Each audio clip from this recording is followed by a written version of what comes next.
Malo samo da pojasnimo što nam je potrebno i kako se radi film u jednom kadru, one take movie, jedan vrlo jednostavan i efikasan način kako učenici mogu raditi u grupama, istraživati i na kraju predstaviti svoje rezultate.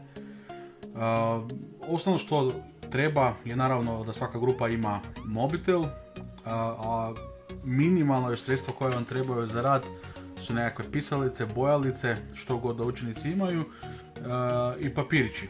Ono što zapravo radimo je mi crtamo jednu priču na papirićima, odnosno radimo animaciju korak po korak. Sad ćemo samo za primjer napraviti jednu vrlo jednostavnu priču kako sam proveo današnji dan.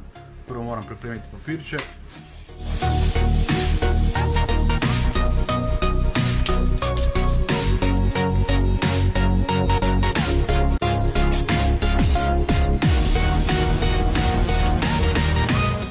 Svaki papirić je dakle jedna scena i pripremit ću priču kako sam proveo današnji dan, scena po scena.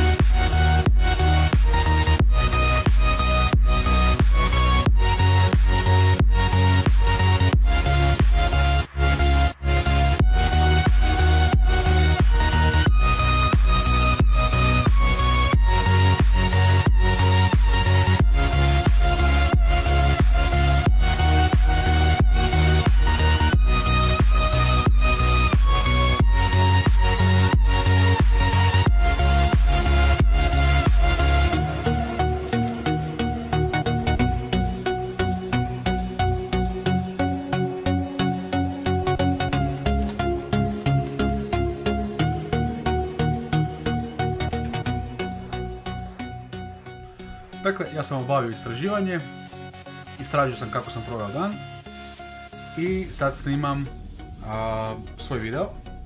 Kako to radim? Uzmem mobitel, stavim mobitel iznad svog crteža i sada da smo učenici, jedan učenik bi držao mobitel, jedan učenik bi bio narator, a ostali učenici u grupi bi makivali crteže.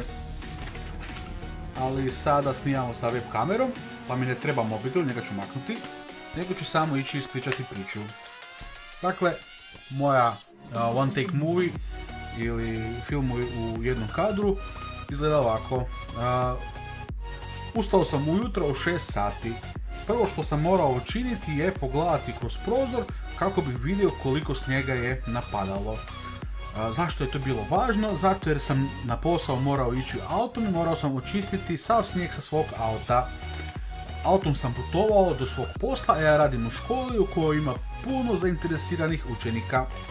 Nakon završetka nastave opet sam morao očistiti svoj auto od snijega.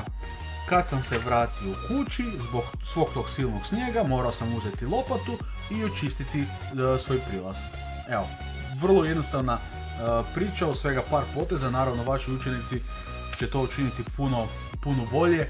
Mogu lijepo fino nacrtati, uzeti bojice, ukrasiti, obojati što god. Isto tako, materijali se mogu isprintati, mogu se isprintati stvarne fotografije nekakvih povijesnih, recimo, ličnosti ili nekakvih događaja i onda se koristiti poput, ne znam, kolaža. Vrlo jednostavna metoda rada, učenicima zanimljiva, razvijaju svoje vještine i odrade ono što bi trebali odraditi.